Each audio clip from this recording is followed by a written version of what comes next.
ہمارے بیانات کے لیے حذیفہ اسلامک آفیشیل کو سبسکرائب کریں۔ Huzaifa Islamic official.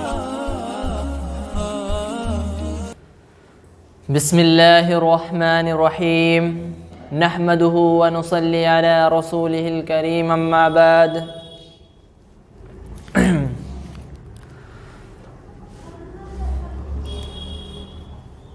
کلمہ طیبہ لا الہ الا اللہ محمد رسول اللہ صلی اللہ علیہ وسلم، یہ کلمہ بندے کی طرف سے ایک اقرار ہے۔ پہلا کلمہ طیبہ لا الہ الا اللہ محمد رسول اللہ صلی اللہ علیہ وسلم، یہ کلمہ بندے کی طرف سے ایک اقرار ہے، یعنی بندہ اس کلمے کو پڑھ کر اپنے رب سے اقرار کرتا ہے۔ بندہ کیا کرتا ہے؟ اس کلمے کو پڑھ کر اپنے رب سے اقرار کرتا ہے کہ میں تیرا بندہ اور تیرا غلام ہوں، کہ میں تیرا بندہ اور تیرا غلام ہوں، غلام۔ اب سے میں تیرے حکموں پر چلوں گا۔ اب سے میں کس کے حکموں پر چلوں گا؟ تیرے حکموں پر چلوں گا، یعنی اللہ کے حکموں پر، اور جن چیزوں سے تو نے منع کیا ہے ان سے بچوں گا۔ یعنی کہ بندہ اس کلمے کو پڑھ کر کیا کرتا ہے؟ اقرار کرتا ہے کہ اللہ اب میں تیرے حکموں پر چلوں گا اور جن چیزوں سے تو نے منع کیا ہے ان سے بچوں گا، ان سے بچوں گا۔ یہ کیا کر لیا؟ بندے نے یہ کلمہ پڑھ کر یہ اقرار کیا۔ ان کلمے کے متعلق 4 چیزوں کا دھیان رکھنا ضروری ہے۔ کتنی بھائی؟ 4 چیزوں کا۔ کتنی؟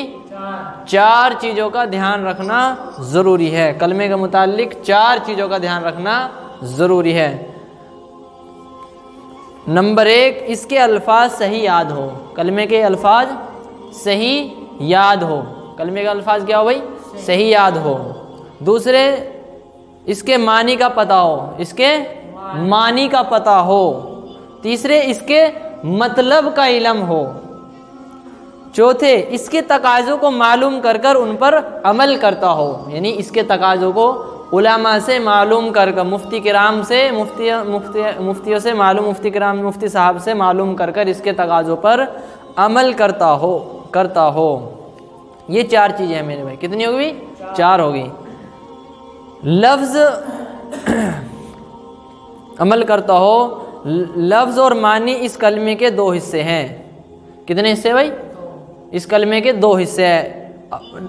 اول لا الہ الا اللہ، دوسرا محمد رسول اللہ صلی اللہ علیہ وسلم۔ دونوں کو ملا کر معنی یعنی ترجمہ یہ ہوا، دونوں کو ملا کر معنی اور ترجمہ یہ ہوا کہ اللہ کے سوا کوئی معبود نہیں، اللہ کے سوا کوئی معبود نہیں، اور محمد صلی اللہ علیہ وسلم اللہ کے رسول، اللہ کے پیغمبر ہے، یعنی اللہ کے رسول اور اللہ کے پیغمبر ہیں۔ اس کلمے کا مطلب کیا ہے؟ کہ نہیں کوئی معبود سوا اللہ کے، اور محمد صلی اللہ علیہ وسلم اللہ کے رسول یعنی پیغمبر ہے۔ ٹھیک ہے جی، اس کا مطلب یہ ہے کلمے کا مطلب۔ یہ تو معنی ہو گیا، ترجمہ ہو گیا کلمے کا۔ اب کلمے کا مطلب کیا ہے؟ مقصد کلمہ، کلمے کا مقصد، کلمہ ہم سے کیا چاہتا ہے نا؟ کلمہ ہم سے کیا چاہتا ہے نا؟ کلمہ پڑھ کے آدمی نے اقرار کر لیا بندہ، تو اس میں عبادتیں بھی ہوگی، اس کی بندگی کس طرح کرنی ہے وہ سب ہم اب آگے چلتے ہیں۔ کلمے کا مطلب، اللہ کے معبود ہونے کا مطلب یہ ہے کہ صرف اسی کی بندگی کرے۔ اللہ کے معبود ہونے کا مطلب یہ ہے کہ صرف اسی کی بندگی کرے۔ کس کی بھائی؟ اللہ کی بندگی کرے۔ اس کا معبود ہونے کا مطلب یہ ہے، اس کی بندگی، یعنی غلام۔ کس کے غلام؟ ایک بندگی کا مطلب غلام بھی ہوتا ہے، بندگی کا مطلب عبادت بھی ہوتا ہے نا، کہ بندگی مطلب ہم کس کے بندے ہیں؟ اللہ کے بندے، اس کے غلام ہیں ہم۔ بندگی کرے، اور بندگی کے جو طریقے اس نے بتائے ہیں، بندگی کے جو طریقے اللہ نے بتائے ہیں، بندگی کے جو طریقے اللہ نے بتائے ہیں، بولو بھائی، بندوں کے جو بندگی کے جو طریقے اس نے بتائے ہیں، یعنی نماز، روزہ، صدقہ وغیرہ، اس میں کسی کو شریک نہ کرے. ٹھیک ہے نا, بندگی کے جو طریقے اللہ تعالیٰ نے بتائے ہیں اس میں کسی کو شریک نہ کرے. اسی کو حاجت روا, اسی کو حاجت کا پورا کرنے والا کون ہے؟ اللہ. اسی کو حاجت روا, اسی کو کیا کرنا ہے؟ مشکل کشا. اسی کو ہی مشکل کشا, وہی مشکل کو دور کرتا ہے. وہی کیا کرتا ہے بھائی؟ مشکل کو دور کرتا ہے. نگہبان, اللہ کون ہے؟ نگہبان.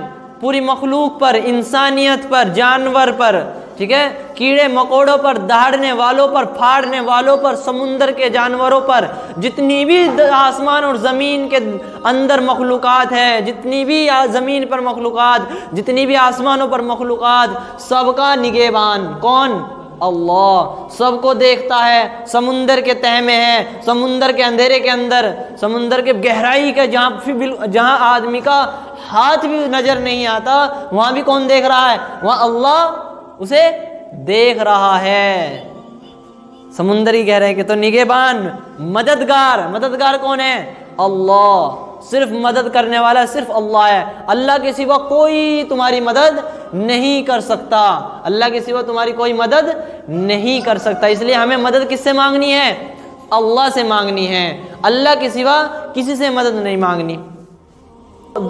دو ٹائپ ہے مدد. کتنی طرح کی مدد ہے؟ 2 طرح کی مدد. ایک تو ہم اسباب کے تحت مدد لیں گے, وہ تو ہم ہر ایک انسان سے لیتے ہیں. مدد جو اسباب کے تحت لیتے ہیں وہ ہم انسانوں سے بھی لیتے ہیں. ہاں بھائی مجھے پیاس لگ رہی ہے تو میں آپ کو کہوں گا بھائی چلو گلاس بھر کر پانی لے کر آؤ. آپ جاؤ گے, اٹھو گے, اسباب کے تحت کرو گے نا کام. یعنی نل کھولو گے, ہے نا, ٹنکی وغیرہ جو ہے وہ اس کو کھولو گے, گلاس نیچے کرو گے, اوپر سے پانی گرا, گریوٹی کی وجہ سے نیچے پانی گرے گا. تو آپ کیا کرو گے؟ اٹھو گے یہاں سے اور کیا کرنے جاؤ گے؟ اسباب کے تحت کیا کرو گے بھائی؟ اسباب کے تحت کیا کرو گے؟ پانی بھر کے لائے گے نا. اسباب کر رہے, یہ بھی مدد حاصل ہوئی. مجھے کچھ چیز کی ضرورت ہے نا, کسی چیز کی مجھے ضرورت ہے. مثال کے طور پر مجھے پیسوں کی ضرورت ہے, آپ میری پیسوں سے مدد کرتے ہو, یا ہے نا, یا کسی بھائی کو میرے پیسے کی ضرورت ہے, میں اس کی پیسوں سے مدد کرتا ہوں. ٹھیک ہے نا. یہ مدد شرک کے اندر داخل نہیں ہوگی, یہ مدد شرک سے ہٹ جائے گی. ہاں شرک کے اندر مدد وہ داخل ہوگی کہ بالکل کیا ہے, بالکل کیا ہے بھائی, بالکل ریگستان ہے. کیا ہے؟ ریگستان. اور دور دور تک کہیں پانی نظر نہیں آ رہا. کیا نہیں آ رہا؟ دور دور تک پانی نظر نہیں آ رہا. اور کیا اب کیا کرتا ہے؟ اس کے پاس خود بھی پانی نہیں ہے, اور نہ پانی نکالنے کوئی اسباب ہیں وہاں پر. کوئی اسباب کے دنیا میں کوئی ممکن ہی نہیں ہے کہ وہاں پر پانی مل جائے. تو اب کس سے پانی مانگے گا؟ اب اللہ سے پانی مانگے گا. کس سے مانگے گا؟ اللہ سے پانی مانگے گا. ٹھیک ہے نا. اور جو آج لوگ ادھر قبروں پہ جا کر منتیں مانگ رہے ہیں, ادھر جا کر منتیں مانگ رہے ہیں, یہ اسباب کے تحت نہیں ہے, یہ اسباب سے ہٹ کر ہے. وہ تو قبر میں پڑا ہوا بیچارہ, کیا تو قبر کے اندر پڑا ہوا ہے, وہ کیا تمہاری مدد کرے گا؟ اس لیے ٹوٹل خلاصہ یہی ہے کہ مدد صرف اللہ سے مانگنی ہے. مدد کس سے مانگنی ہے؟ اللہ سے مانگنی ہے. اور نفع نقصان پہنچانے والا کون؟ اللہ. نفع اور نقصان پہنچانے والا کون ہے؟ ایک اللہ ہے. اللہ کے سوا کوئی تمہیں نقصان نہیں پہنچا سکتا, نہ اللہ کے سوا تمہیں کوئی فائدہ پہنچا سکتا. اللہ ہی فائدہ پہنچا سکتا ہے, اللہ ہی نقصان پہنچا سکتا ہے. یہ ہمارا عقیدہ ہونا چاہیے. یہ کلمے کا مقصد ہے. یہ کیا ہے؟ کلمے کا مقصد ہے. مقصد کہ یعنی کہ کیا ہے؟ نفع نقصان پہنچانے والا ایک اللہ ہے. آج لوگ کہہ دیتے ہیں نا, ہمارے تو کسی نے کروا دیا, ہمارے تو کسی نے گھر میں کروا دیا تو ہمارا کاروبار نہیں چل رہا, ہمارا یہ سسٹم بند ہو چکا ہے, ہمارے تو بیماریاں آ چکی ہے, ہمارا تو یہ نقصان ہو گیا, کاروبار کے اندر گھاٹا ہو گیا, ہمیں تو بھائی کسی نے اس کی نظر لگی, وہ کروا دیا ہمارے تو کسی نے. تو یہ بھی شرک کے اندر داخل ہوگا بھائی. شرک کا راستہ ہے یہ, شرک تک پہنچا کے چھوڑے گا تمہیں. یہ زبان سے تم ایسے کہہ رہے ہو کہ ہمارے تو کسی نے کروا دیا, یہ تمہیں شرک تک پہنچا کے چھوڑے گا. اور شرک کو اللہ تعالیٰ کبھی معاف نہیں فرماتے.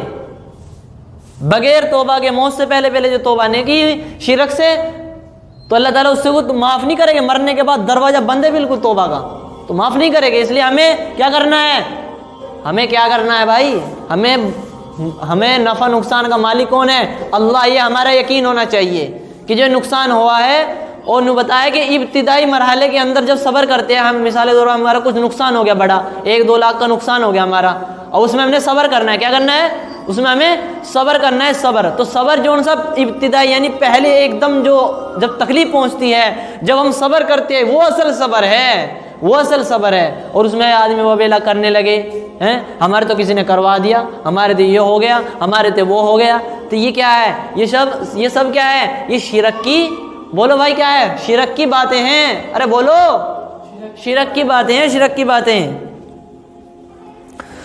آگے کیا بھائی؟ ہر جگہ حاضر و ناظر، اللہ تعالیٰ ہر جگہ حاضر و ناظر، اللہ تو عرش پر ہے، اللہ عرش پر ہے، اس کی قدرتیں ہیں، اس کی قدرت وہ کن فیکون ہے، وہ ہر جگہ حاضر و ناظر ہے۔ علماء اس کی تفسیر زیادہ بہتر جانتے ہیں، میرے بھائی بڑے عالم ہیں جو مفتی کرام ہیں، وہ اس کی تفسیر زیادہ بہتر جانتے ہیں، شرک کی اس کی بھی زیادہ بہتر جانتے ہیں۔ ہم تو بھائی نادان لوگ ہیں، ہے نا، ہم تو کمزور ہیں علم کے اندر بھی، تو میرے بھائی ہم کیا ہے کہ حاجت روا ہے نا، ہر جگہ حاضر و ناظر، ہر بات کا سننے والا، ہر بات کا سننے والا یقین کرے کہ اللہ تعالیٰ دل میں جو ہم سوچتے ہیں، دل کے اندر جو ہمارے خیال بھی آتا ہے، وہ اس کو بھی اللہ تعالیٰ بولو جانتے ہیں، اس کو بھی اللہ تعالیٰ جانتے ہیں، ٹھیک ہے میرے بھائی، یہ ہمارا یقین ہونا چاہیے۔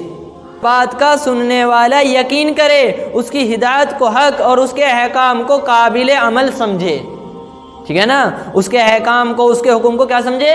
قابل عمل، یعنی کہ جو اللہ نے حکم دیے ہیں یہ کرنے ہیں، اس کے اندر آپشن نہیں ہے، نماز پڑھنی ہے، نماز پڑھنی ہے، اس کے اندر آپشن نہیں ہے، جو اللہ نے حکم دے دیا اس پر لبیک کہنا ہے، اپنی رائے رکھنی، ایسا کیوں کر دیا اسلام میں ایسا کیا، ایکچولی اسلام کے اندر ایسا کیوں ہے، ایسا کیوں، ویسا کیوں، یہ کیا ہے؟ یہ سب اللہ کی کیا ہے؟ اللہ کا انکار کرنے کا راستہ ہے، یہ سب یہ کیا ہے؟ اللہ کے انکار کرنے کا راستہ ہے، اللہ سے بغاوت کر رہے ہو تم، یہ ہے نا، اللہ کے حکم کو کیا کر رہے ہو؟ اللہ کے حکم کو تم مان کیوں نہیں رہے؟ ارے بنانے والا تمہارا، جس نے تمہیں ٹھیک بنایا، تم اس کے قانون کے اندر، تم اسلام کے اندر، تم اسلام کے حکم کے اندر عیب نکالتے ہو، تمہیں شرم نہیں آتی؟ تمہیں شرم نہیں آتی؟ تو میرے بھائی ہمیں جو اللہ تعالیٰ نے کیا دیا ہے اس کے احکام کو قابل عمل سمجھے، اس میں ہمیں اپنی رائے رکھنے کی بالکل قطعاً ضرورت نہیں ہے۔ علماء جس طرح ہمیں، جو معتبر عالم جو جس طرح ہمیں بتا رہے ہیں، اس طرح جس طرح ہمیں قرآن اور حدیث بتا رہے ہیں، اللہ کے حکم جس طرح ہمیں سمجھائے جا رہے ہیں قرآن و حدیث، اس طرح ہم عوام کو چاہیے کہ اس پر عمل کرے، اپنی رائے پیش نہ کرے کہ ایسا کیوں کر دیا، ایسا ویسا، ہے نا، تو یہ سب کیا ہے؟ یہ غلط ہے۔ اور جو رسم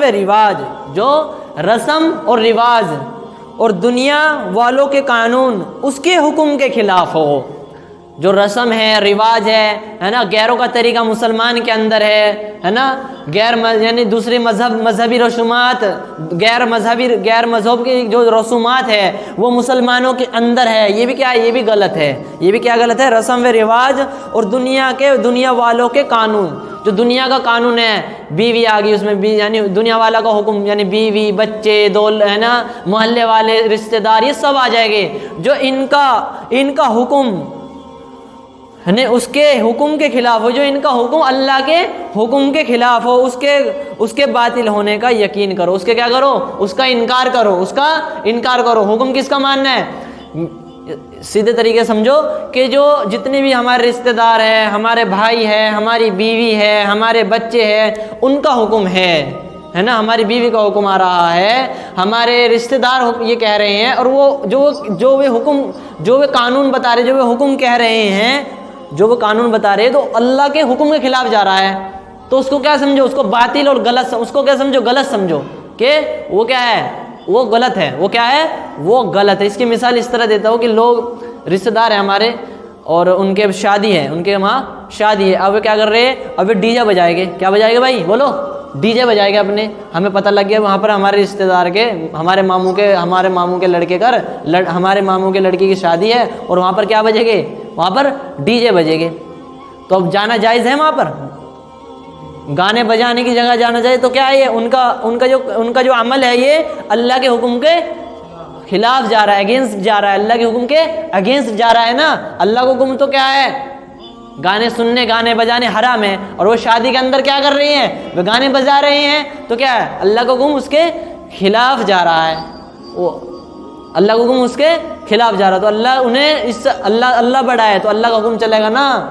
ہمیں اللہ کے حکم کو ماننا ہے. ہمیں رشتہ داروں کے، بھائی بہنوں کے، ماموں چاچو کے، ہے نا، پھوپھی خالہ کے، کسی کے رشتہ دار، کسی کو جو ان کا طریقہ، جو ان کا عمل، ان کا حکم اللہ کے حکم کے خلاف جا رہا ہے. اللہ کا حکم ایک طرف اور ساری مخلوق کا حکم ایک طرف ہے، اور وہ اللہ کے مخلوق کے حکم کو ترجیح دیتا ہے تو میرے بھائی وہ کیا ہے؟ وہ شرک کے راستے کی طرف دوڑ رہا ہے. وہ کیا کر رہا ہے؟ اس نے مخلوق کے حکم کو ترجیح دی تو شرک کے راستے کی طرف دوڑ رہا ہے، تیزی سے دوڑ رہا ہے.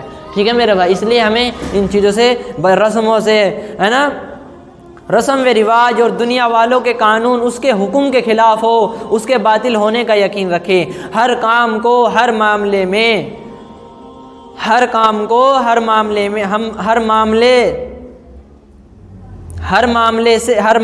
پہلے اللہ کا حکم معلوم کرے.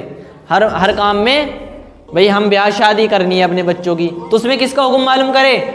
علماء کرام سے پوچھے کہ اس میں اللہ کا حکم کیا ہے، اس میں قرآن کیا کہتا ہے، اس میں محمد صلی اللہ علیہ وسلم کا طریقہ کیا ہے. یہ ہم کس سے پوچھے؟ یہ ہم اپنے عالم، ہم اپنے اکابر سے پوچھ کر ہر جو بھی کام کرے پہلے حکم معلوم کرے. ٹھیک ہے نا، یعنی کہ ہر کام میں اور ہر معاملے میں، لین دین کا معاملہ ہے نا، سارے جتنے بھی معاملے ہیں اس میں کیا کرے بھائی؟ اللہ کا حکم معلوم کرے پہلے. اللہ کا حکم پہلے معلوم کرے، پھر اس پر عمل کرے کہ جو اس میں جائز ہے تو کر لو، ناجائز ہے، حرام ہے تو اس کو چھوڑ دو. یہ ہے بھائی، ٹھیک ہے نا. پھر اس پر عمل کرے، اسی کی رحمت کا امیدوار رہے. اللہ کی رحمت کا امیدوار رہے کہ اللہ کی رحمت بہت بڑی ہے، اللہ کی رحمت بہت بڑی ہے، اور اس کے قہر و غضب سے ڈرتا رہے، اور اسی پر بھروسہ رکھے. دیکھو اسلام کی حد ہے. اسلام کیا ہے؟ اعتدال کا نام اسلام ہے. کیا ہے؟ اعتدال کا نام بولو بھائی اسلام ہے. اس لیے ہم اسلام کو، کلمے کا مطلب یہ ہے میرا بھائی. آگے ہم کل انشاءاللہ محمد رسول اللہ صلی اللہ علیہ وسلم کے بارے میں، اس کے یہ تو پہلا جز تھا لا الہ الا اللہ، یہ تو اس کا تھا. اب محمد رسول اللہ صلی اللہ علیہ وسلم، اس کا